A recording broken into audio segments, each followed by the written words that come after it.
Fala galera, tudo bem? Tô hoje animadíssimo, segundo episódio do canal, é o primeiro em estúdio, então meio que é um marco, pelo menos pra mim aqui no canal. E essa entrevista vai ser tô muito animado com essa entrevista, que é um cara que um amigo, Elcio Braga, é jornalista já com mais de 30 anos de experiência, é repórter, documentarista, produtor de vídeo, trabalhou no Dia, no Globo, hoje ele é âncora do Infoglobo. Quero agradecer muito você ter topado essa entrevista, Elcio. Obrigado por ter vindo aqui pra gente conversar um pouco. Pô, mas é um prazer, né? Vir aqui. Estrear também, né? É verdade. E eu, assim, já iniciando a nossa conversa, eu queria, é uma curiosidade pessoal que eu tenho, queria saber como você entrou no jornalismo, que despertou a sua vontade de começar no jornalismo. Eu, desde garoto, assim, eu tinha um interesse muito grande, assim, por coisa de televisão. Então, eu devia ter uns 6, 7, 8 anos, não sei, comecei a fazer programação de televisão. Como é que seria a programação da TV que eu gostaria? E assim eu fazia de outras TVs, tipo fosse uma concorrência. Não sei nem exatamente por que eu ficava brincando disso, né? Mas eu ficava brincando assim de TV e tal. Mas meu pai era militar e eu queria ser militar. Porque ele era militar, achava bacana, fardo, a arma, né? E aquilo eu ficava envolvido, eu ia pro quartel, né? Eu gostava do quartel, mas ao mesmo tempo eu falei assim, puxa, mas eu gosto de negócio de televisão. E aí foi quando, depois eu tenho só 20% de visão do olho esquerdo, eu percebi que eu não ia poder nem fazer agulhas negras. Aí eu pensei assim, puxa, aí eu comecei a pensar em outra coisa, eu pensei, pô, o jornalismo, aí eu comecei a ficar mais forte, né? E aí eu comecei, aí eu fiz faculdade, né? Fiz da Gama Filho, em 84, me formei assim em 87. E aí, aquele negócio, todo jovem, né, quando se forma, como é que você tem uma insegurança, né? Como é que você vai arrumar um emprego? Sim. Você não sabe nada. Eu não tinha feito estágio, pior ainda, né? Porque quando você não faz estágio. E eu fiquei assim, sem saber o que fazer. Sim. Né? Aí, basicamente, porque eu fiz foi por causa disso. Porque eu gostava, desde criança, fazia jornalzinho na escola. Era uma coisa que despertava um interesse um pouco além do normal em você. Eu fazia até jornal na escola, no primeiro grau, né, no segundo grau. Cheguei a ser ameaçado de expulsão por causa do jornal, porque o jornal, você faz no jornal, sempre tem umas brincadeiras, né? Então... Ainda mais naquela época, né? Naquela época eu fazia à mão, desenhava, fazia essas historinhas, né? E tudo começa assim. A vida, cara, é assim. As boas coisas da vida começam com uma brincadeira. Pois é, eu tenho percebido isso, sabe? Esse projeto aqui que a gente está fazendo, o canal, tudo começou com uma vontade meio de querer falar e passar alguma mensagem, né? Acho que isso vai despertando, a gente vai avançando um pouco nesse caminho, né? E nesse início que você teve no jornalismo, eu imagino que você tenha tido, como qualquer jovem recém-formado, seus medos, inseguranças, dificuldades. Como é que foi a sua primeira experiência já entrando no mercado como jornalista? Pois é, já tinha me formado em 87, não consegui emprego. Já tinha passado um ano e nada. Aí meu pai, na rua, encontrou um colega dele que era dono de um jornal em Nova Iguaçu chamado Valci Almeida, o nome do jornal, Jornal de Hoje. Chegou a ser um jornal muito assim, interessante, forte, na época do Brizola, né? E aí meu pai falou, pô, dá uma chance pro meu filho, não sei o que e tal. Manda ele lá. Ele era tipo político, vai lá, manda ele lá. Aí meu pai falou comigo, eu falei assim, oportunidade aí. Eu fui lá, ele não me recebeu na primeira vez. Aí na segunda vez ele não me recebeu. Aí fui a terceira vez, ele falou, olha, não posso hoje, volta amanhã. Aí também não recebeu. Aí na quarta vez também não. Aí já fui na quinta. Aí na sexta, e nada, ele era muito ocupado, marcava, não aparecia. Aí a minha mãe falou assim, olha, só tem um jeito. Vou te levar numa rezadeira. Dona Laudelina. Vamos lá, Dona Laudelina, lá em Nova Iguaçu. Aí eu fui. Aí a Dona Laudelina pegou a faca, não sei o quê, fez aquelas coisas, né? Aí ela falou assim, olha, vou te falar uma coisa. O meu filho tinha 15 anos, ele morreu. Hoje ele é um santo. É um santo popular. Ele até hoje, né, tem um túmulo dele em Nova Iguaçu, que é muito visitado, as pessoas fazem promessa. Qual o nome? São Luizinho. Aí eu peguei... Falei assim para ela, tá, e aí o que? Não, você vai chegar hoje lá. Amanhã, ela falou assim, você vai chegar amanhã, que é o dia que ele tinha marcado. Sim.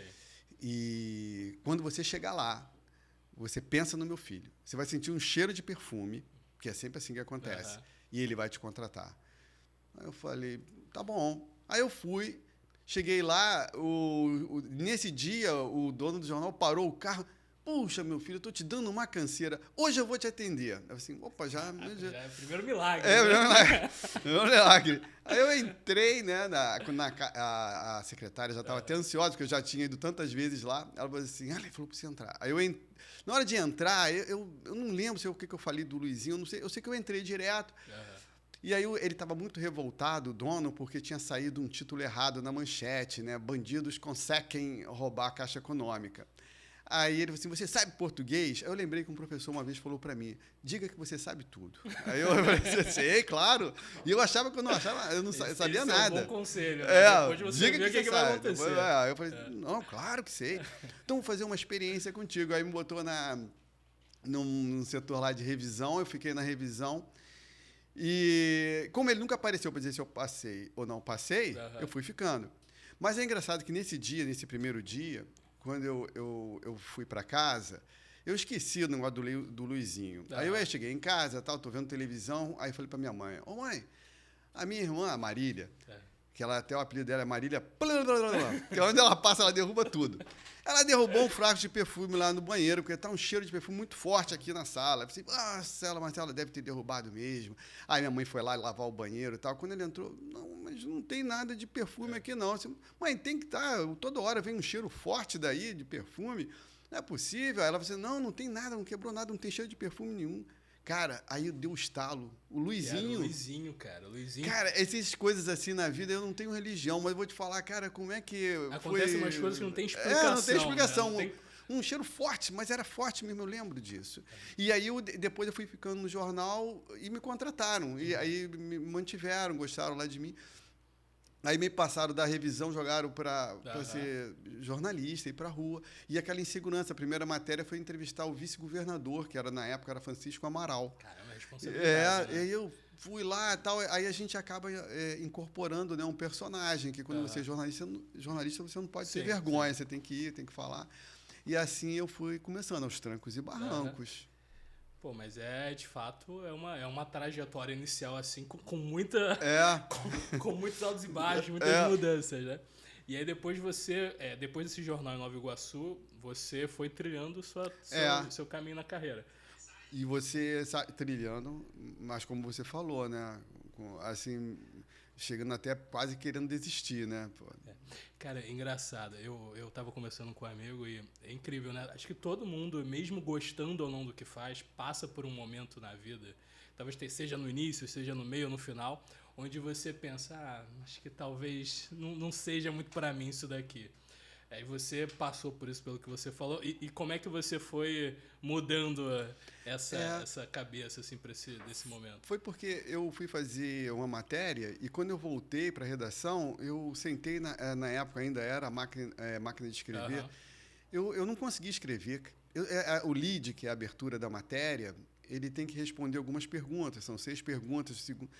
Isso veio lá dos Estados Unidos, né? O lead, né? O que, como, quando, onde, porquê. Você tem que responder essas... E eu não conseguia fazer. E já tinha passado 3 horas e eu estava sentado e o pessoal da edição já... E a matéria? E eu não conseguia escrever uma linha.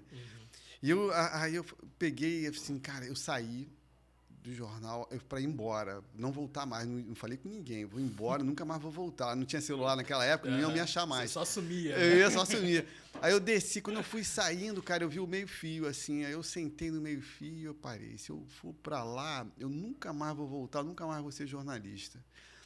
Aí eu pensei, se eu voltar, aí eu ainda posso continuar. Eu pensei, cara, aí eu voltei naquela coisa assim, não, maior esforço, vamos fazer. Aí eu fui fazendo devagarzinho e consegui fazer.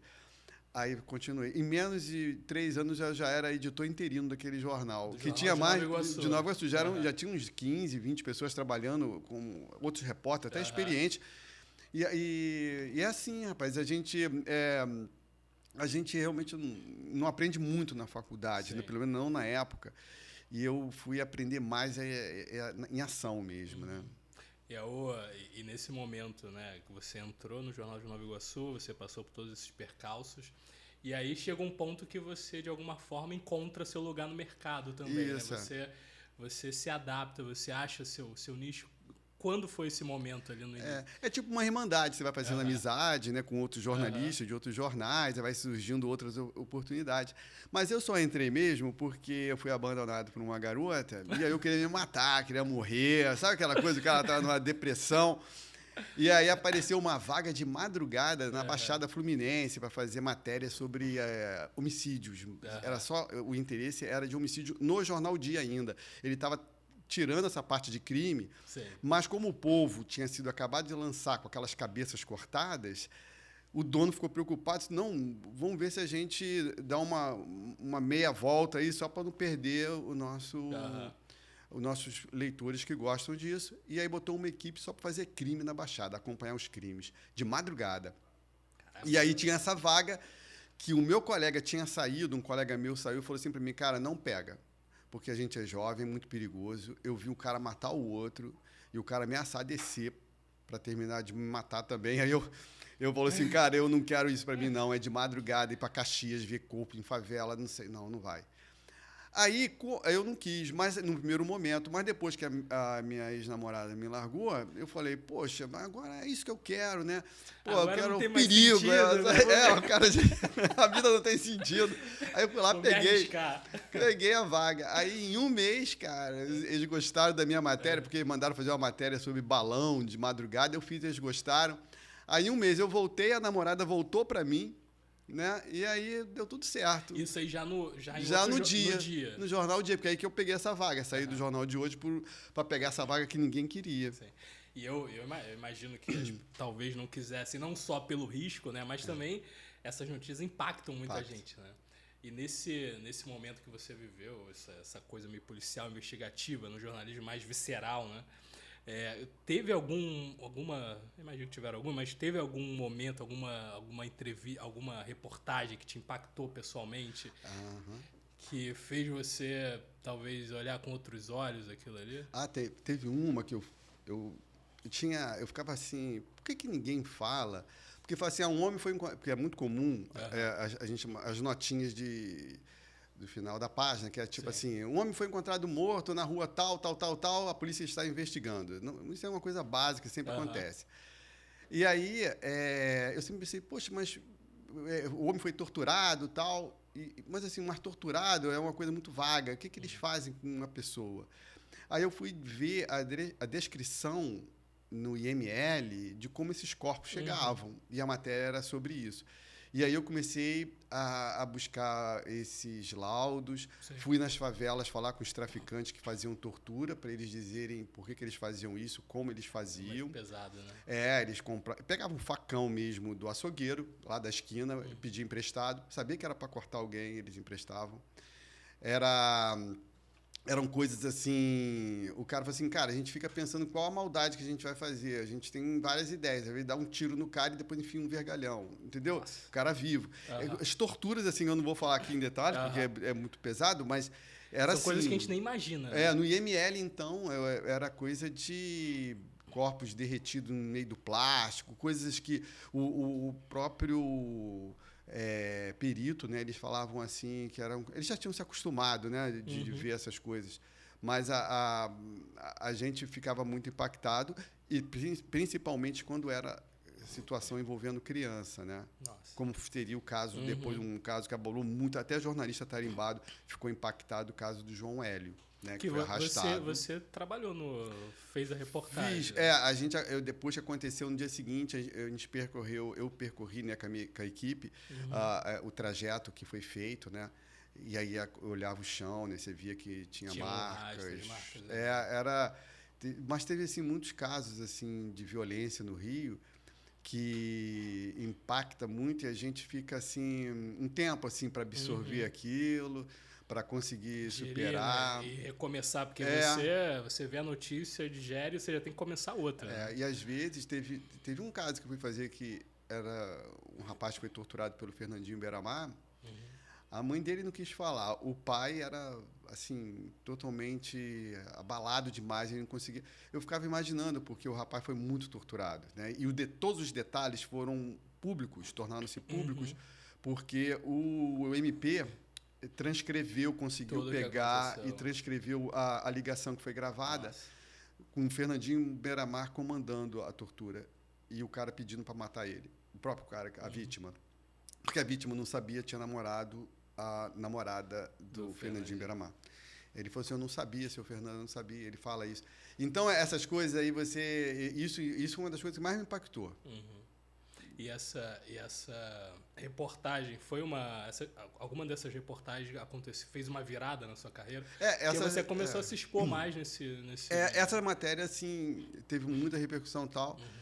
Mas as matérias que eu mais, assim, me destaquei e ganhei, assim, até prêmios, foram matérias a ver com cidade, sabe? Contando a história da cidade, ou infância, né? Infância perdida, coisas assim, né? Segunda Guerra Mundial, não sei quantos anos depois, sabe? Essas coisas. Mas isso pelo jornal? Pelo jornal. No Jornal O Dia eu ganhei alguns prêmios com matérias que a gente chama de comportamento, Sim. de história, coisas mais... Porque o meu perfil não era muito de policial, mas é porque como eu fazia parte de editoria de Cidade e Polícia, Sim. eventualmente caía alguma coisa para mim. Mas, em geral, para mim, era mais cidade mesmo, falar com o prefeito, secretários, essas coisas, né? E dessas entrevistas assim, focadas em cidade, né, que você atuou bem, qual era ali o intuito, na verdade, da reportagem? Era de mostrar o que exatamente? Né? Não, pois é, por exemplo, eu fiz algumas matérias com personagens. Personagens são bem interessantes porque são únicos, né? Tipo assim, em Nova Iguaçu tinha um que, inclusive, eu dei uma entrevista para um documentário que vai sair sobre Jesus Cristo Voltará. É um pastor que a pregação dele é só isso. Jesus Cristo voltará. E ele tinha um carro que andava por Nova Iguaçu, circulando, chamado Voltará Móvel. O Voltará Móvel era um Fiat 147, que ele sempre trocava. Ele chegou a ter 11 Fiat. Caramba. E aí esse carro tinha 2 alto-falantes, todo pintado de Jesus Cristo Voltará, circulava o dia inteiro pela cidade com essa frase. Sei. E ele se tornou tipo um personagem, até políticos buscavam apoio dele. Se ele tivesse nascido no Rio, fizesse essa pregação no Rio, talvez ele fosse mais famoso até do que o Gentileza, porque ele conseguiu reconhecimento em vida. Ele morreu em 2012. Mas aí agora estão fazendo um documentário sobre ele. Então, eu fiz esse personagem, outros personagens, né, que são, assim, retratam um pouco o Rio de Janeiro, o jeito das pessoas alegre de ser, né? O Rio de Janeiro é um caso meio à parte. Puxa vida, eu fiz tudo, assim, de personagem, de história da cidade mesmo, tipo assim, um Forte da Laje que tem em frente a Niterói, que é um forte que foi abandonado, mas ele ficava na entrada da cidade. Ele é de 1600, mais ou menos. Ele desde o início já da ocupação aqui no Rio, esse lugar já foi ocupado. É uma laje, uma pedra gigante que fica ali entre Niterói e o Rio, ali na altura do Pão de Açúcar, e ali no meio colocaram um forte. Então ficava o forte de Santa Cruz, o de São João, né? E no meio o forte da Laje, que na verdade é Forte Tamandaré, que é o nome realmente. E aí o que acontece? O Forte da Laje, ele era uma proteção, porque ficavam os canhões toda. Chegasse um navio ali, não tinha como passar. E, inclusive, esse era um dos motivos. Por exemplo, você já deve ter ouvido falar aquele negócio, né? Você está forçando a barra, né? Por que isso? É porque, por exemplo, quando teve a guerra da Armada, a Marinha contra o Exército, os canhões ficavam tudo ali. E aí, às vezes, o Aquidauã, que era o navio da Marinha mais poderoso, e ele tentava entrar na Baía de Guanabara para atacar o Exército, os jornais saíam no dia seguinte. O Aquidauã forçou a barra. A barra, porque era a barra ali da entrada da Bahia, né? Então, por isso que você fala assim, pô, você está forçando a barra, porque você está tentando entrar. Virou uma expressão aqui do que a gente usa, né? E o Aquidauã entrava, porque ele tinha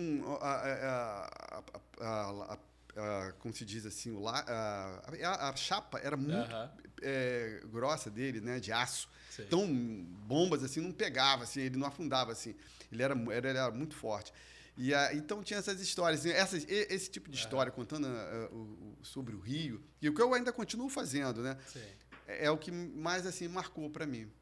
Não, e é bacana você dizer isso, porque meio que linka com o que você faz hoje no YouTube também, né? Só pra galera que não sabe, o Elcio tem um canal no YouTube com mais de 300 mil inscritos, que ele conta histórias, né? Sobre temas, assuntos variados. Inclusive, eu vi um vídeo no seu canal de você, acho que num navio, passando por tempestade. Sim, sim. E como você, vivendo a sua carreira no jornalismo, como surgiu a ideia de montar o seu canal no YouTube? Porque eu pensei assim... O que eu fazia? Eu sempre, como eu te falei no começo, eu queria ser televisão. Aí eu projetava assim, um dia eu vou trabalhar na televisão e não em jornal de papel. Só que era uma coisa muito distante. Sei. E aí, em 2005, eu comecei a fazer, por acaso, alguns vídeos. Eu vi, cara, nossa, a gente pode fazer vídeo hoje. E aí, eu passei a fazer, nas viagens que eu fazia, comecei a fazer vídeos. E uma dessas viagens foi para uma ilha de Trindade e Martim Vaz. E aí o jornal gostou muito, lá o Jornal Dia, que eu trabalhava na época, gostou da matéria. Aí eu fiz um vídeo. E assim eu comecei a fazer vídeos, né, para as matérias. E eu vi, caramba, aquilo que eu tinha projetado quando eu era criança, que era trabalhar com vídeo, com tipo programação de TV, agora está acontecendo.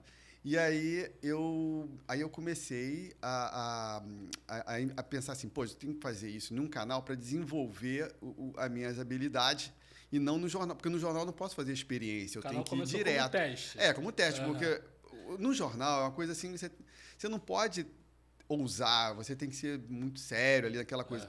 E no canal eu poderia fazer 1000 coisas, do tipo, por exemplo, havia uma ideia no início da internet, nos primórdios, né, na era jurássica da internet, que você só podia fazer vídeo de 1 minuto, 2 minutos. E eu achava isso estranho, assim, não é possível, por que não? Então, no meu canal, eu comecei a quebrar isso, eu comecei a fazer vídeos mais longos. Até que o vídeo que eu fiz, que deu mais audiência até então, tinha sido um sobre a primeira foto feita em outro planeta, na superfície de outro planeta, que foi em Vênus em 1975. Foi uma nave russa, a Venera, que posou a nave, né, se não me engano, e fez a foto. Então, mostra um monte de pedra quase que derretida, uma temperatura de 400 e tantos graus, tudo meio assim avermelhado, assim, né, porque lá tem o efeito estufa e potencializado, a temperatura lá de 480 graus é suficiente para assar uma pizza em 2 minutos, que é o tempo ideal para se assar uma pizza, eu não sabia. Você tem que comer uma pizza, você tem que comer em Vênus. Você vê o planeta, você descobre. E a pressão lá é como se você estivesse a 1000 metros debaixo d'água. Então você é esmagado, assim. Aí eu fiz esse vídeo, contando assim, durou 17 minutos. Foi uma audiência assim, incrível, 2 milhões. Eu falei assim, caraca, por que não? 2000, naquela época. Esse aí já foi em 2010, 12, sei lá, uma coisa assim. Aí eu comecei a ver que os vídeos longos davam certo. E aí eu comecei a aumentar o tamanho. Então, hoje tenho vídeos, assim, de 1 hora, que tem 2 milhões e pouco, 3 milhões. Né? O meu vídeo mais visto é um que dura 32 minutos, é sobre a ilha de São Pedro e São Paulo, que está com 18 milhões e alguma coisa. E ele dura 32 minutos. Então, imagina se eu tivesse feito, para essa história, um vídeo de 2 minutos ou 3 minutos. Né? Teria perdido um material grande, incrível, né? Porque tinha muitas histórias. Tem a história de um italiano que se perdeu e foi salvo porque achou aquela ilha. Né? E justamente ele tinha sonhado, o amigo dele, né, que participou do resgate, tinha sonhado com o campanário de São Pedro e São Paulo, que é de onde ele nasceu. E o nome da ilha era São Pedro e São Paulo. Então tem umas coincidências, sabe? Assim aí a gente via, assim, cara, que essas histórias, sabe? Assim, as pessoas gostam de histórias bem contadas. Eu pensei assim, então eu estou investindo. Eu ainda tenho várias histórias para contar, já botei várias depois dessa história aí. E aí eu exercito esse lado, vídeos mais longos. né? Não, eu super compartilho. Inclusive, quando eu montei o canal, estava lendo algumas pesquisas que dizia que hoje a atenção do ser humano se assemelha de um peixinho dourado. Assim, quando você pega um vídeo, acho que depois de 5 segundos a gente já não vê. Só que eu acredito muito nessa força de contar a história. Eu acho que uma história bem contada, você consegue prender a atenção das pessoas, consegue passar a mensagem, consegue passar a informação. E assim, eu já te conheço há um tempo, você é um cara extremamente inteligente, um cara que a gente gosta de conversar. E dentro do que você faz, você acha que alguma característica pessoal sua conseguiu te alavancar dentro do jornalismo? Tem alguma coisa pessoal que você acha que encaixou com o jornalismo? Cara, eu acho que para tudo tem que ter uma coisa. Você pode até não ser bom ou não ser naquilo que você está fazendo, mas uma coisa muito importante. E que ao longo de todas as matérias que eu fiz com pessoas de sucesso, que eu já tive oportunidade, foi o seguinte: a determinação. Sabe? A pessoa não desistir, a pessoa ser sempre determinada. Porque quando você determina, é bom para o outro que não desistiu, né? Quando você desistiu, aí o outro, vai ter mais chance para o outro, né? Você dá mais chance para as outras pessoas. É claro que você, às vezes, pode reconhecer que aquilo ali não é para você não está muito ligado. Mas as coisas que você realmente gosta, que te toca, você deve insistir. Eu, no jornalismo, em vídeo, eu pensava assim, cara, no começo, imagina eu começando a narrar uma história, assim, sem muita segurança. Aí a voz sai assim, a ilha, não sei o quê, né? A gente vai assim. Mas depois, cara, que você vai pegando, sabe, intimidade, você fala assim, a ilha de São Pedro, de São Paulo, é a ilha... Você já fala convicção, né? Já sai na voz. Essa ilha vai desaparecer daqui a 50 milhões de anos. Não, 50 milhões não, 50 mil anos. Vai desaparecer daqui a 50 mil anos. Ela foi formada pelas entranhas da Terra. Então, aí você pega a segurança e leva um tempo para você ser lapidado, né? E aí você vai melhorando. Eu notei isso porque nos comentários no canal, né? No começo... Você acompanha esse feedback do canal? Sim. Já teve vezes que eu tive para desistir, porque eu não tinha assim, uma frequência. Eu fazia um vídeo, estava lá, depois, às vezes, 8 meses, botava outro. Aí um dia, vou fechar isso aqui. Quando eu abria, eu tinha colocado um vídeo tocante, assim. Tocante porque, na verdade, eu só filmei. Eu estava passando no Largo do Machado e um rapaz estava tocando Every Breath You Take, do The Police, mas com um arranjo muito diferente. E a praça estava muito bonita nesse dia, muito florida, com muitas flores, né? Tinha os vendedores de flores. E estava um fim de tarde, com aqueles raios de sol. Tudo conspirava. E as pessoas começaram a parar e olhar aquilo ali. Algumas pessoas pensando na namorada que deixou por causa daquela música, outras pessoas, né? Cara, eu fui pegando todas aquelas cenas, eu me preocupei mais em filmar os personagens do que o rapaz tocando. E passou uma colega minha que eu conheci, que depois ela se suicidou. Então, esse vídeo tem várias coisas assim. Tem várias coisas acontecendo. Aconteceram ali. Aí eu falei, como pode acontecer tanta coisa com uma música só? E aí passou um grupo de garotas que começaram a dançar na minha frente e gritar pela vida, assim, jogando os braços para cima, a vida é linda. Aí você vê, né, com os antagonismos. Aí eu pensei. Aí o rapaz botou assim embaixo, nossa, esse vídeo me tocou profundamente. E aí ele falou desse jeito, eu falei assim, cara, poxa vida, isso é que é importante. Você fazer algo que toca as pessoas, né? E aí eu comecei a ver tinha um garoto falando assim, olha, eu só estou vendo esse vídeo porque a minha professora mandou. Era um vídeo sobre uma ilha que eu tinha feito não sei, acho que era Trindade. Aí ele falou assim, falando assim, eu estou vendo porque eu gosto muito dela. Aí eu falei assim, olha, eu não conheço sua professora, já respondi, né? Mas já gosto dela. Porque ela me recomendou um vídeo meu. Porque, como eu falo muita coisa de geografia, de geologia, muitos professores indicam... Não, eu vejo bastante também. Aí eu gosto disso. Interessante. Aí eu gosto... Eu fico, por isso que, às vezes, até vou em algumas faculdades ou até colégio falar. Não tenho falado ultimamente, mas, assim, às vezes me convida, eu vou. Sei. Porque eu acho legal você contar essas histórias. Eu boto as histórias dos personagens, porque os personagens são vídeos curtinhos, de 2 minutos, que eu fiz muito lá pro Globo, principalmente. Os personagens que você diz são as pessoas. Aqueles de que andam pela cidade. Aí tem o jardineiro, o anão do jardim, que é um rapaz que entregava flores no centro do Rio.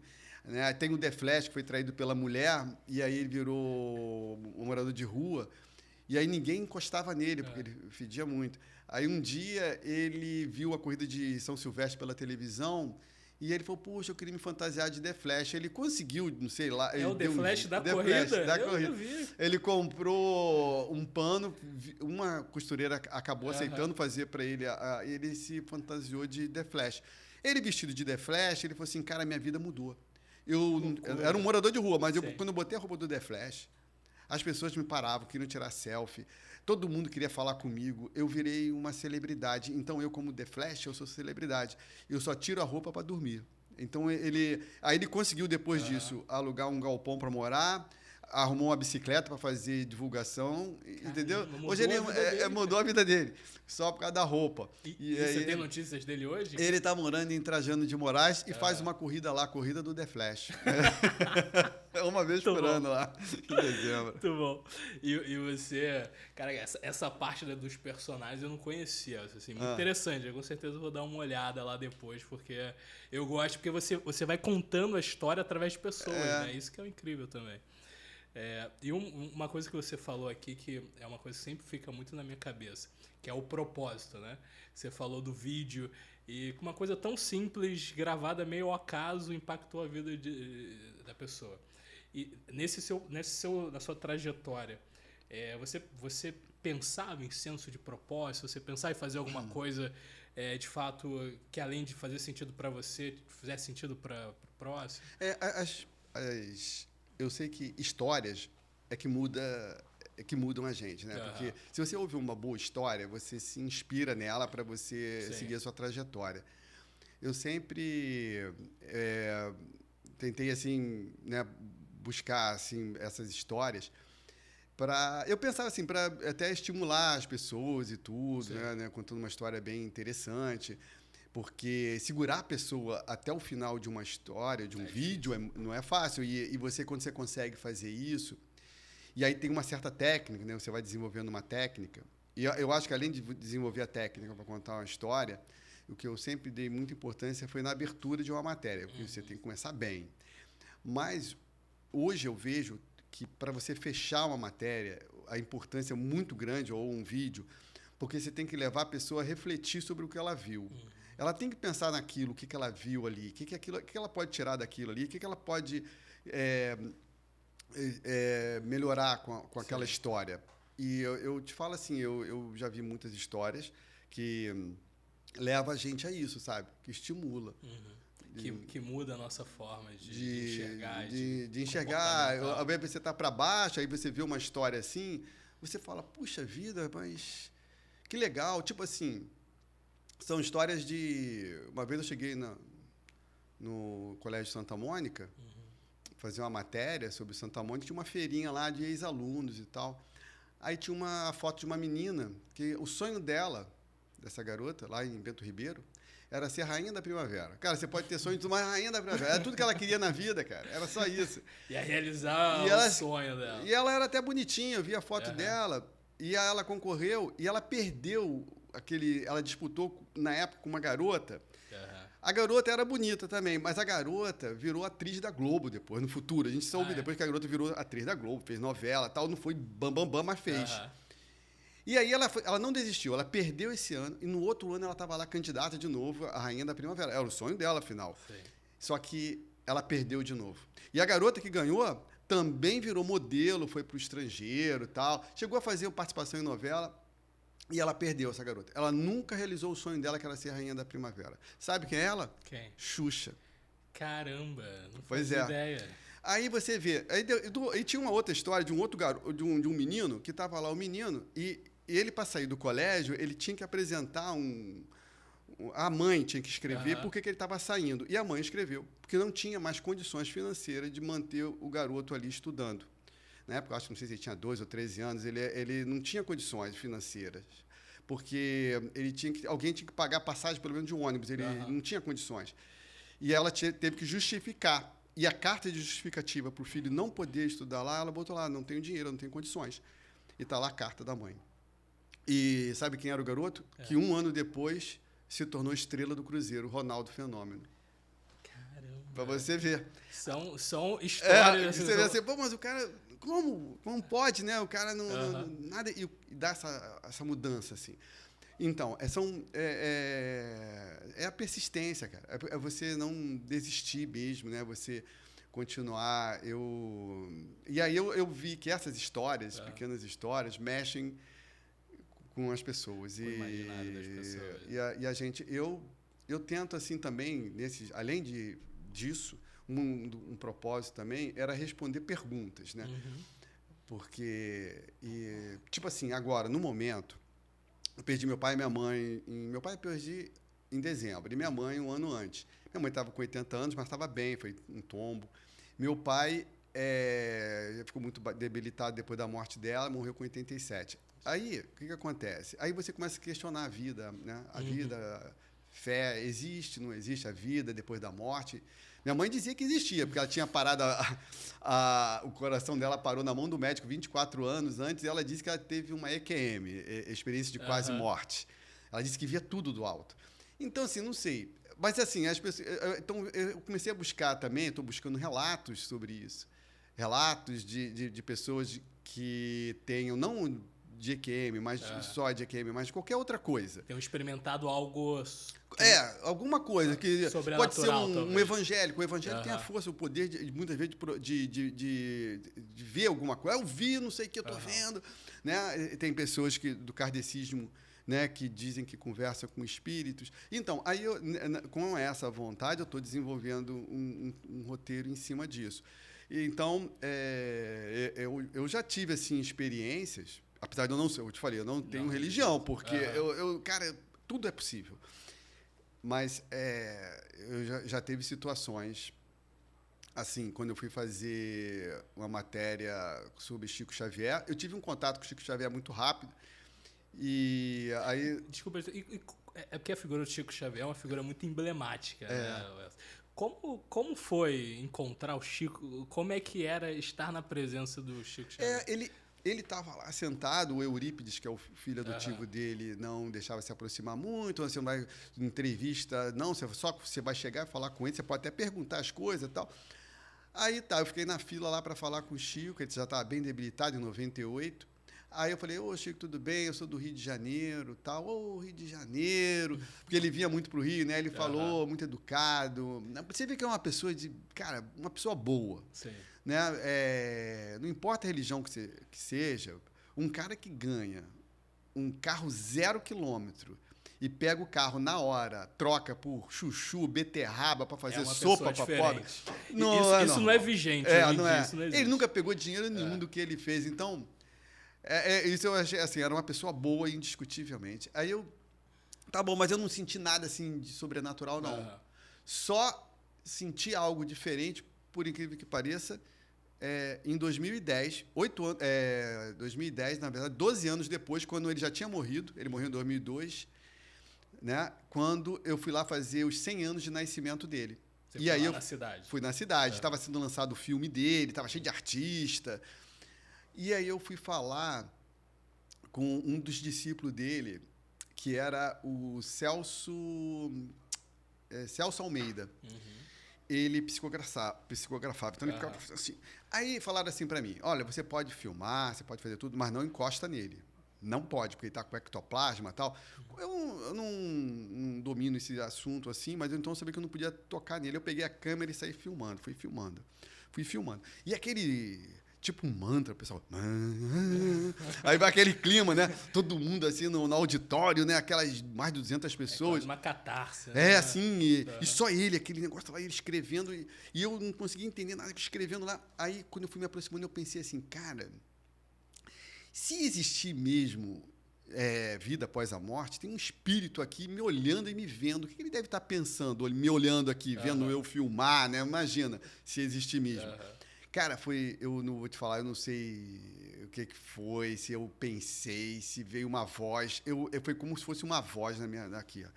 Tipo assim, dentro de alguns instantes, você vai falar com a pessoa para a qual essa carta se endereça. Meu Deus. Cara, aí eu pensei assim, será que eu olhei assim e vi a carta. Aham. E na hora, eu desliguei e pensei assim comigo, que é óbvio que eu vou falar.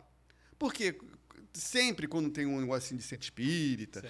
quando leem escrevem as cartas, no final pegam as 5, 6, 8 cartas que foram escritas e começam a ler. E sempre aparece uma pessoa lá atrás, olha, é meu pai, é minha mãe. As pessoas vão se encaixando Sim. com aquelas histórias. E eu sabia que no final alguém ia se identificar com aquela carta, é minha filha, é minha mãe, é meu pai, sei lá. E eu ia falar. Eu vou lá, vou falar. Eu falei assim, claro que eu vou falar. Tipo assim, debochando, né? Aham. Cara, quando eu desliguei, não deu nem. Eu dei 2 passos saindo assim do palco, né? 2 passos, veio uma mulher na minha direção. Ela veio assim, você estava filmando a carta da minha filha. Eu falei, como é que você pode saber isso? Olha só, tem mais de 200 pessoas aqui, pode ser a carta para qualquer um. Eu não sei. Quando você estava filmando, veio uma voz e me disse, ele está filmando a carta da sua filha. Nossa. Aí eu falei assim, bom, eu não sei. Eu falei para ela, porque a única coisa que eu entendi quando estava filmando é que a assinatura da pessoa começa com a letra A. Qual é o nome da sua filha? Aí ela nem respondeu, cara. Ela esticou a blusa assim, era uma blusa branca, tinha uma foto de uma garota escrito Adriana. Aí eu falei assim, caraca, aí eu falei assim, bom, não sei. Aí eu botei a câmera virada pra mulher, assim, vai que na hora que ele lê lá as cartas, vai que é a mulher. Mesmo. E era ela, porque no final ele diz assim, fala tudinho, ela começa a chorar e no final fala assim, de sua filha querida Adriana, não sei o que, não sei o que. Cara, que... Aí eu peguei e pensei assim, poxa, cara, e é fogo. E eu tava um tempão sem escrever matéria sobre Chico Xavier, já tá agora, nós estamos em 2024, né? Já tinha um tempão que eu não escrevia, a última foi em 2020 e pouco, sei lá, antes da pandemia. Sei. Aí cara, meu pai estava no hospital, veio um negócio assim, né? 5 horas da manhã, eu acordei. Você tem que fazer uma matéria sobre Chico Xavier. Eu falei assim, pô, eu fiquei pensando assim, meu pai, aí eu acordei, olhei para ver como ele estava bem, 5 horas da manhã. Eu vou ligar para o Carlos Bacelli, mandar uma mensagem para o Carlos Bacelli, que era um dos amigos dele também, discípulo dele, que escreveu o livro com ele, para ver se ele tem alguma história, alguma notícia sobre Chico Xavier, sobre o espólio do Chico, que deu uma matéria. Então, pensei comigo, vou fazer isso. Cara, meia hora depois, toco o zap. Mensagem do Carlos Bacelli, sugerindo uma matéria do... Isso daí é bem, para mim, Cara, bem sobrenatural. A matéria que ele sugeriu é que estavam adulterando os livros do Chico Xavier, a editora da FEB, aí os amigos do Chico não concordavam, que não podia alterar a forma que ele escreveu. E aí eu fiz a matéria, saiu no Globo, deu uma boa repercussão. Mas são, assim, você pode falar, são coincidências. Eu não sei, os kardecistas dizem que não existe o acaso. Mas você vai encontrar histórias assim incríveis em várias religiões, cara. Sim, sim. E eu sei essas, porque essas aconteceram comigo ali nessa situação.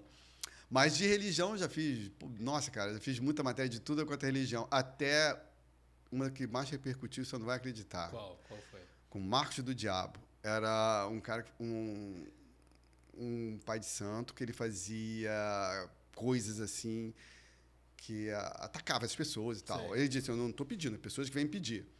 E aí ele deu uma entrevista para uma equipe do jornal que eu trabalhava, o Jornal O Dia, e e ele deu uma relação dos artistas da Globo, tudo quanto é canal que tinha na época, de cinema, que iam lá no terreiro dele pedir coisas.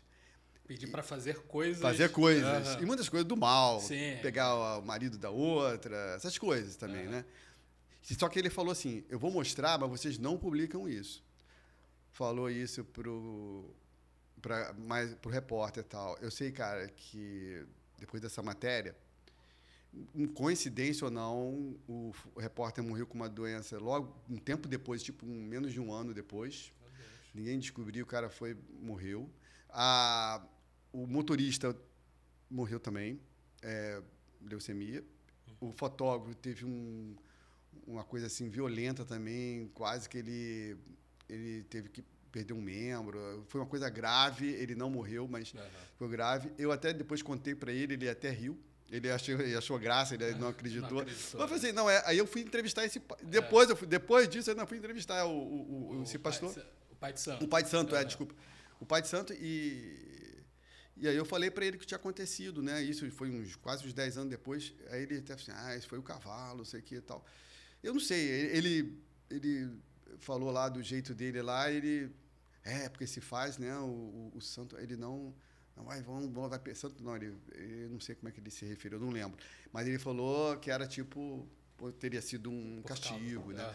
Mas assim, são coisas assim que a gente vai acumulando na história, né? Você fazendo, que você coloca, eu não acredito, eu acredito em tudo e nada ao mesmo tempo, por isso que eu vou colocando ali, cara, vou deixando ali do lado.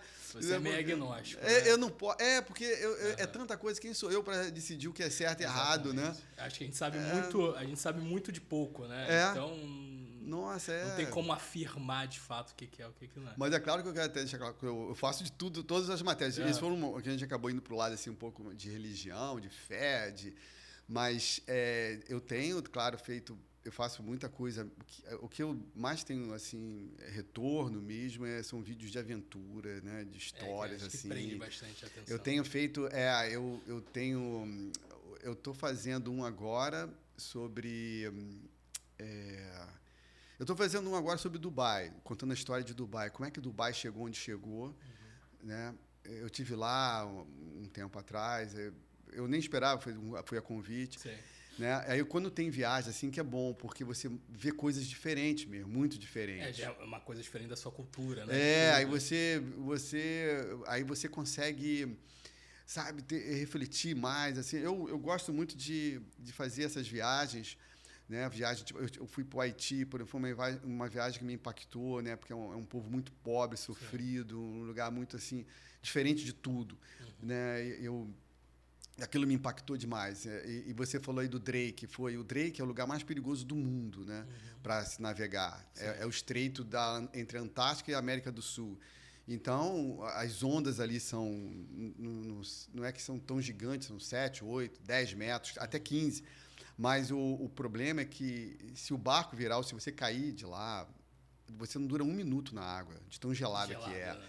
E eu, quando a gente estava lá, 2 vezes que eu passei mal, né? Porque o navio sacode muito. E há uma tensão até entre os comandantes experientes da Marinha. Eles olham um para o outro, assim, quando vê que está chegando. E eles só passam no Drake quando a tempestade passou.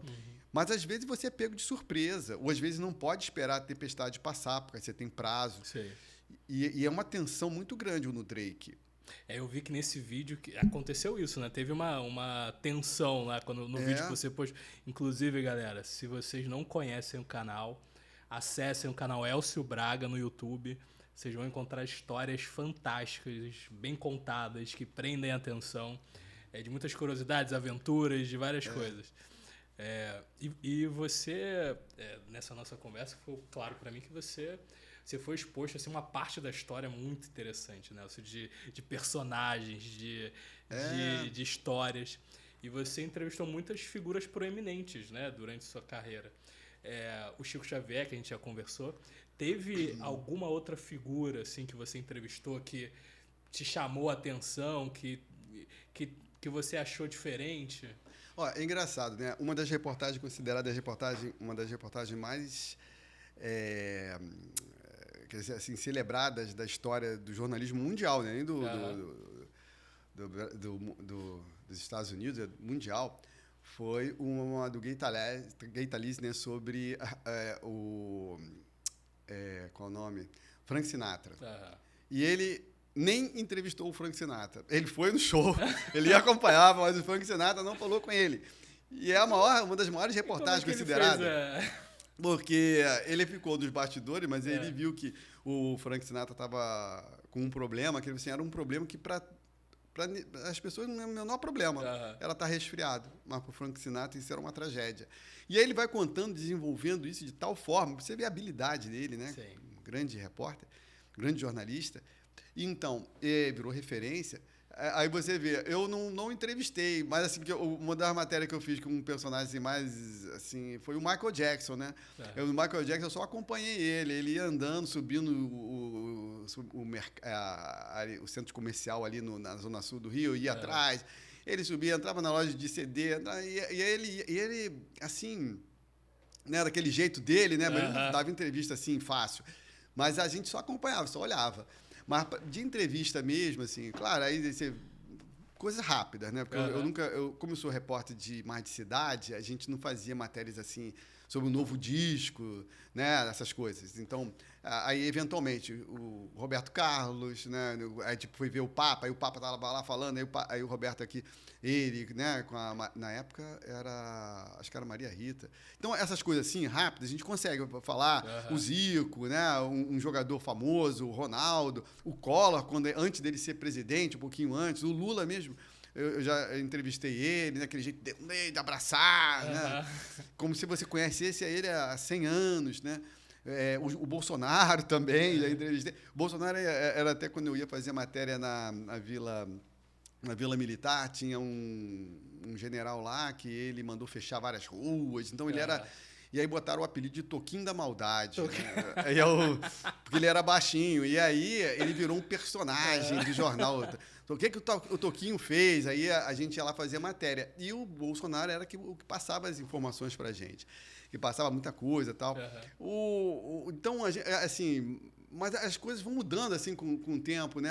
As fontes vão sendo... Você vai trocando, vai pegando outras coisas. E esse era um período em que eu cobria mais a cidade mesmo, né? Hoje no Globo eu cubro mais, assim... Eu faço mais o geral. Eu faço mais vídeo, estou mais voltado para o vídeo. Então, são esses vídeos virais que acontecem aí, que chegam, né? Ou o depoimento tipo do Rony Lessa, essas coisas. Eu tenho feito mais coisas assim do factual, coisas da política... Né? Eventualmente eu saio para fazer matéria. Muito eventualmente, quando descubro uma história legal, aí eu vou. Mas hoje você gosta de fazer mais o quê? Tem alguma coisa específica que você gosta? Ou você gosta dessa pluralidade, né? Não, eu gosto mais de contar essas histórias de lugares, histórias que vão tocar as pessoas de alguma forma, sabe? Que, verdade ou não? Aí a pessoa fica assim, tipo assim... O ET de Varginha, a pessoa fala, verdade ou não? O pessoal fica assim naquela... Cara, eu entrevistei as garotas na época, entrevistei 20 anos depois, pelo Globo, e elas contam a mesma história. É estranho. O ET de Varginha... A mesma história. Aí é um episódio à parte, né? Que tem muita história. Eu lembro, quando eu era adolescente, eu via no Linha Direta a história do ET de Varginha, e aparecia tudo. Você que fez a reportagem, o que você entendeu dessa história? O que aconteceu? Dentro da redação a gente ria, né? Todo mundo brincava. Olha o ET, vai ver o ET. Olha. Ninguém levou a sério. Mas aí quando você vai ver, né? Vai ver a história de perto, cara, é muito estranho, porque são 3 garotas, as 3 dizem que viram a mesma coisa, por mais que elas tivessem combinado, elas achavam que tinham visto o demônio. Porque a referência... Elas não tinham referência de ET. Sim. A referência era um ser estranho. Então, para ela, tudo é diferente, é demônio. Sim. Se não tem asa, é demônio. É asinha de branquinha, né? É demônio. E aí, elas achavam que é isso. Os ufólogos que viam já no rastro de aparições de OVNIs pelo caminho, chegaram na cidade e souberam que as garotas tinham visto isso. Falaram, não, vocês não viu, não foi demônio, você viu, foi o ET. Que o disco teria caído lá e tinha um casal, né, de camponeses lá que viu alguma coisa caindo. Então, eles já tinham aquela ideia que se foi um ET, ele teria caído, estaria assim, em condições ruins, né, pela cidade. Aí, a história, o que é estranho, é que eu te falo, né? A gente vai pegando as histórias e colocando assim... Vai montando quebra-cabeça, né? Aí apareceu um oficial do Exército, depois vieram várias histórias, dizendo que, de fato, o Exército esteve lá no local, porque eles estavam andando pela estrada, indo lá porque eles são de Três Corações, e viram um casal de anão, inclusive a anã estava grávida. Isso é uma história mais incrível ainda. Eu acho que é mais fácil acreditar no ET. E aí botaram os 3 lá dentro. E quando eles entraram no hospital com a anã, né, grávida, entrando na maca, ninguém achou. Aí o pessoal deve ter achado que era um ET e tal. Aí começou a rolar essa história. E tem no YouTube, se você botar, você vai ver o oficial dando essa resposta. Então, entendeu como é que o negócio é confuso? Isso é quase folclórico, né? Pois é, rapaz. Teve esse caso agora de 2018, um pouco antes, dos caças americanos que perseguiram um OVNI e o piloto garante que aquilo era uma nave. Ele não está dizendo que é extraterrestre, mas ele falou assim, ela parava no ar, ela tinha assim, controle. Ela ia para um lado e para o outro, numa velocidade de 5 metros, que é 5 vezes a velocidade do som. Ele disse, a gente não tem essa velocidade para frear daquela forma que eles pararam. E você vê na imagem, né, a nave, quer dizer, nave ou o que for, né, o objeto fazendo essas manobras. Né? Não existe drone que faça isso. Então, essas coisas, cara, que a gente fica assim, por isso que eu digo, não dá pra gente saber, mas se fosse ET mesmo, mas por que eles não falam logo com a gente, não desce? Aí já vem outro, fala que tem uma convenção galáctica que não deixa, aí a gente já começa de... Eu lembro que deu um frisson nos últimos anos que o governo americano liberou, né, uns documentos, alguma coisa... E a galera, é agora que a gente vai descobrir. O fato é que nós não temos nada assim que comprove. Né? Temos a história das pessoas. Tinha um disco voador que apareceu aí na ilha de Trindade, onde até fui, que eu te falei. Era uma das ocorrências de OVNI, de avistamento mais famosas do Brasil. E eu cheguei a fazer matéria, porque isso foi em 1950, eu cheguei a fazer matéria posterior, claro, nos anos 2000 e tal. Só que ele morreu, o fotógrafo, o Baraúna, que fez a foto, era aqui de Niterói. Aí a sobrinha dele depois falou que era tudo mentira, que era tudo armação. Ela disse, ele sempre dizia em vida que era verdade. Ela disse que ele enganava as pessoas, dava palestra, aquela coisa toda, que era... Só que no negócio da Marinha lá, de registros lá da Ilha da Trindade... O comandante lá me falou, não, mas tem uns relatos aqui das outras pessoas que estavam que disseram que viram o disco. Que viram também. Pô, aí, cara, você fica tem um registro lá da ilha, de 1959, eu acho. Você tem a Marinha falando... O cara da própria Marinha falando que leu lá, tá registrado, 1959. Cara, como é que o cara ia simular esse negócio? Porque simulou com uma colher, mas e as outras pessoas que estavam na ilha, por que eles iam dar esse depoimento, né? Pra cair no ridículo? É tudo muito estranho, né? A gente não sabe muito bem. É o que você falou, pode ser, pode não ser, a gente pode ser surpreendido. Agora, uma coisa que fica muito claro, Elcio, pra mim pelo menos, nessa sua trajetória, no seu caminho como jornalista, como um grande jornalista que você é que a habilidade de lidar com pessoas é uma coisa muito importante, né? Porque você se depara com pessoas em situações adversas, né? De alegria, tristeza. Se você já tinha essa habilidade antes, você, com o tempo, desenvolveu essa habilidade de conseguir lidar com pessoas para o seu trabalho, para suas reportagens. Como isso aconteceu no seu caminho? É interessante você falar isso, porque... Realmente, quando eu entrei na profissão, né, contavam assim, você vai estar numa festa e vai sair para fazer uma matéria sobre chacina, depois da chacina você vai para um negócio de futebol, e é assim mesmo, as pessoas mudam de humor, que estão à sua frente, claro, você mudam assim muito rápido, né, de humor, você está num ambiente alegre, depois vai para um ambiente triste. É comum quando você faz uma cobertura diária da cidade. Mas eu acabei, absorvendo, porque na hora que você está ali, o repórter, ele está preocupado em pegar aquela informação, porque ele mais uns 10, e todo mundo quer pegar uma matéria exclusiva, né? Quer pegar uma matéria só ele e sair bem no dia seguinte. Pelo menos você não fazia vergonha, né? O outro jornal sai com uma matéria muito melhor que a sua. Então, sempre tem essas preocupações. Então, na hora, apesar de estar aquela correria, você está ali preocupado em extrair a informação, que é o conteúdo da sua matéria. E aí eu acho que talvez a gente para, às vezes, mais para pensar depois, né? Eu tenho um colega meu que ele fazia muita chacina.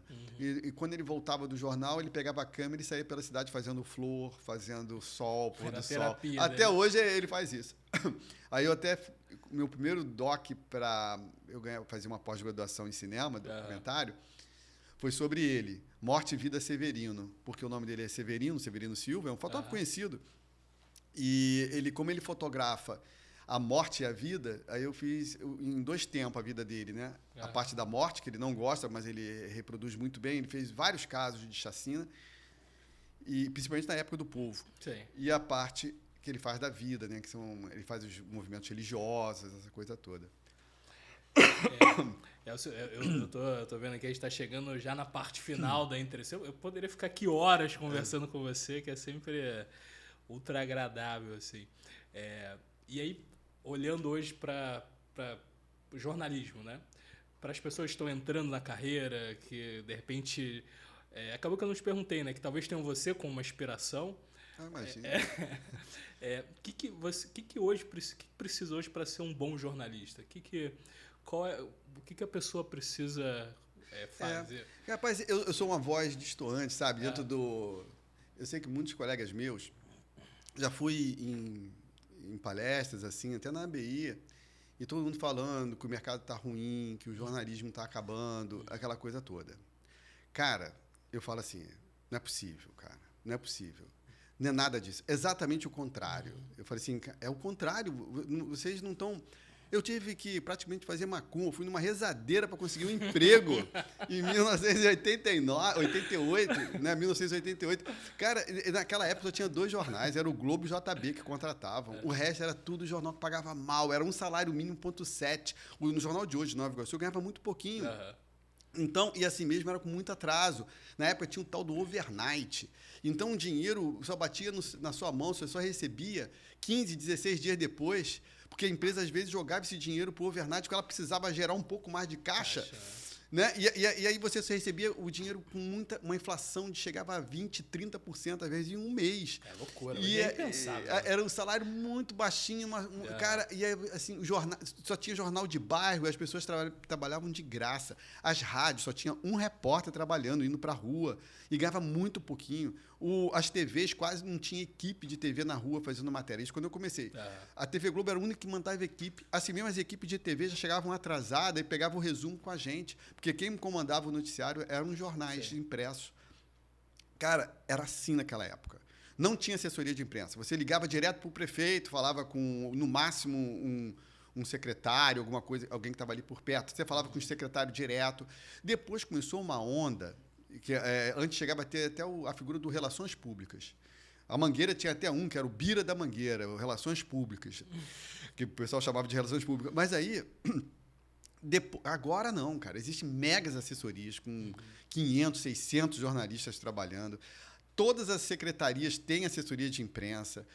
As rádios têm equipes muito maiores. Os sites, se você acabar hoje com a internet, você acaba com o jornalismo, aí de fato. Porque hoje na internet você vai pegar milhares de jornalismo que tem os mais variados sites sobre os mais variados assuntos. Sim. Eu já acompanhei alguns. Tem sites de cultura com 20, 30 jornalistas trabalhando. Não tinha isso na época que eu comecei. E outra coisa, mesmo que você não consiga nada... Você sozinho pega uma câmera, você consegue montar um canal. Tem casos de pessoas que sozinho com uma câmera começou a editar e foram para frente. Você não tinha essa possibilidade antes. Você dependia que um editor gostasse de você. Se não gostasse, acabou. Não, e a gente vê o YouTube, né? Pro YouTube hoje, a gente vê muito isso em futebol, né? A gente vê os comentaristas migrando pro YouTube. Muito, e ganha um valor, assim, se você tiver um canal legal... Não dá para a gente dizer um valor, mas se você tem 1 milhão de audiência, mas 1 milhão de views num vídeo, uma coisa assim, você ganha mais ou menos $1.000, $1.000 e poucos. Mas também depende muito, porque tem um tal do CPM, né? Que depende, né, de país e tudo. Mas você consegue, trabalhando legal, fazendo tudo certinho, você vai conseguir sobreviver. Eu conheço pessoas que falam que conseguem, mas eu estou dizendo, você tem essa oportunidade de você mesmo, acreditando em você. Uma vez eu fui entrevistar um garoto, e ele era bem, assim, lá para dentro de Bento Ribeiro? Não, era Bento Ribeiro, ali era Del Castilho. Era o Felipe Neto, cara. Ele estava começando e ele ficava no fundo da casa da mãe dele. Tinha um quartinho que ele botou Não Faz Sentido, porque... Você entrevistou ele no início. No início, que ele falou assim, cara, eu não fazia sucesso. Fazia vídeo, 50 pessoas, 100 pessoas. Aí teve um dia que eu fiquei revoltado com isso. porque dava tudo errado. Aí eu peguei, botei um óculos escuro, botei atrás que não fazia sentido, porque a vida não fazia sentido. Ele lutava tanto e quem fazia sucesso era a subcelebridade lá do Big Brother. Ele falava assim. Aí ele falou assim, eu quero ser uma subcelebridade. Aí ele gravou assim um vídeo raivoso e botou na internet, porque ele ia acabar com isso. Quando ele foi ver, 1 milhão de... não sei quantos mil. Na verdade, esse vídeo que foi o vídeo de virada era o vídeo do meio que o fim de tudo. Né? Foi a virada da vida dele, porque ele viu, caraca... Aí ele começou a gravar com esse personagem. Que depois, com o tempo, ele foi mudando e tal. Mas ele conseguiu chegar assim. Porque, normalmente, quando você tem um canal, tem um vídeo que é o vídeo da sua virada. Que é o vídeo que... te bota no rumo certo. Porque você não começa... Você fica botando coisas que não tem muito a ver. Vai testando, né? Eu botava coisa assim que não tinha... O dia que eu botei um vídeo que é de história, de Vênus, que dava assim... Cara, é isso. Aí eu comecei, e aí começou... Aí que o canal começou a dar mais certo. Infelizmente, eu só coloco um vídeo a cada 2 meses, quando eu posso. Mas eu pretendo começar a colocar com mais regularidade. E colocar até alguns vídeos menores, porque eu consigo contar pequenas histórias, né? Que às vezes não... Pode jogar pro Instagram também. E dá para fazer... Eu tenho até, assim, vídeos de 10 minutos, assim, eu tô fazendo alguns assim, e outros de 30 minutos, um pouco maior. Mas eu vou pegar uma velocidade para fazer mais vídeos, sim, cara, claro. Precisa, seus vídeos são incríveis, cara. Obrigado. Mais uma vez, terceira vez que eu tô falando, mas vale a pena. Depois eu vou colocar aqui na descrição o link do canal do Elcio. Assim, entrem e assistam. Depois botem aqui nos comentários o que vocês acharam. E atrapalhando um pouco a nossa ordem cronológica aqui da entrevista, acabou que a gente não falou de um assunto que, particularmente, é talvez um dos temas que eu mais gosto, que é futebol. Você teve alguma entrevista no futebol também que te marcou de alguma forma? Cara, futebol, assim, a gente faz... Quem faz cidade tem que fazer mais a cobertura dos eventos. Tipo assim, tiroteio na Porta do Maracanã, a torcida se locomovendo, essas coisas todas. E é horrível quando o seu time, né? Eu torço pro Fluminense e eu tava... Você tá bem agora, tá na fase Nada, boa. Mas imagina, o Flamengo é o time que realmente... Eu tenho simpatia por todos os times, para falar a verdade, porque é Rio de Janeiro, cara. Eu gosto dos times Mas é claro que a gente acaba torcendo mais pro Fluminense. Eu tento me desprender de negócio de futebol. Mas quando eu era mais garoto, eu era mais fissurado. E aí eu estava logo no começo da carreira. Era um jogo que o Fluminense ganhando de 2-0 e o Fluminense ia ser campeão. Mas se o Flamengo empatasse, o Flamengo ia ganhar. Foi aquele gol de barriga. E eu estava na redação do dia e aí o editor falou assim para mim, você vai cobrir a festa lá na Gávea, se prepara aí. Eu falei assim, meu Deus, cara, vou ter que ir para a Gávea, cobrir festa. Cara, eu desesperado, cara. E aí o Flamengo empatou, né?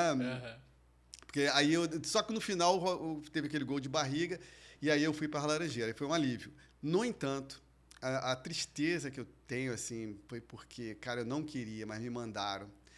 No dia Brasil e Alemanha. Você vai para Copacabana. Cara, o pior lugar para se estar, sem ser o Maracanã, era em Copacabana. Que se concentra ali. Nossa, o que tinha ali de argentino ali era coisa assim... Tinha mais argentino em Copacabana do que em Buenos Aires. Eu sei. Cara, eu cheguei lá. Cara, e logo começou, não deu nem tempo para respirar. Já começou 1-0 Alemanha, 2-0 Alemanha, 3-0 Alemanha. Cara, eu não estava acreditando. Eu comecei a filmar as pessoas, tristeza. Tristeza. Eu não consigo ver esse vídeo. Eu gravei esse vídeo. Eu não consigo ver o vídeo. E eu olhando as pessoas e a cara das pessoas, né, o semblante. Eu falei, um dia esse documento vai valer. Mas, eu falei assim, cara, mas e agora gravar isso é muito dolorido. E eu fiquei desesperado. E depois que terminou... os argentinos cantando aquelas musiquinhas e eu tinha que ficar gravando as musiquinhas, as brincadeiras todas. Cara, aquilo, né? E eles não param, né? Não param. Aí a vingança foi só quando eles perderam para a Alemanha. Por isso que a gente torceu tanto por causa disso. Quem sofreu, teve em Copacabana, torceu para a Alemanha depois por causa disso, por causa mais dos argentinos. Não, eu lembro desse dia, foi um dia... É sempre assim, a gente começa o jogo do Brasil, não vou assim, não ligo muito pra isso. Daqui a pouco você tá sentado, tá olhando a TV, e eu lembro desse dia, foi triste também. Eu comecei a ver 1, 2, 3, eu falei, desliguei a TV, fiquei lá sentado, esperando passar. Mas já entrevistei, assim, mas em jogador a gente entrevista, como eu te falei, né, eventualmente e tal. Tem um colega meu, que é muito interessante até para você trazer ele aqui.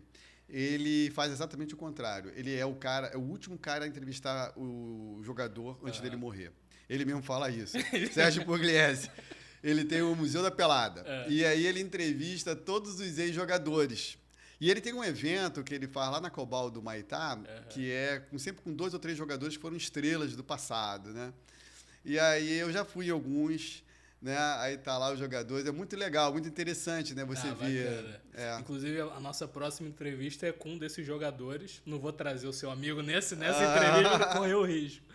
Mas a gente vai fazer, vou anunciar no canal depois, com o Zé Maria, que jogou no Botafogo. É do time de 62. Ele qual era a posição dele? Zagueiro. Zagueiro, Zé Maria, cara. Ele jogou até que ano?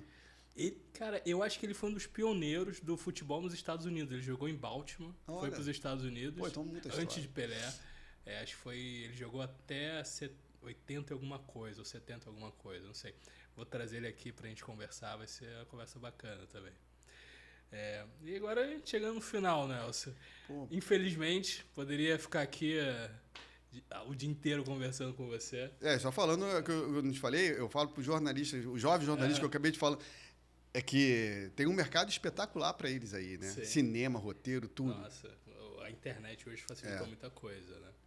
E eu queria saber de você, né, quais são os seus planos futuros, né? A gente conversou muito sobre a sua história. O que você pensa daqui para frente? O que você pensa em fazer? Tem alguma coisa que... Eu pretendo, assim, investir realmente mais no canal e fazer alguns vídeos que algumas respostas que eu preciso eu mesmo buscar, né? Que sabe, eu tenho histórias para contar na África, para ir... porque é caro, né? Você viajar, né? Você tem que juntar.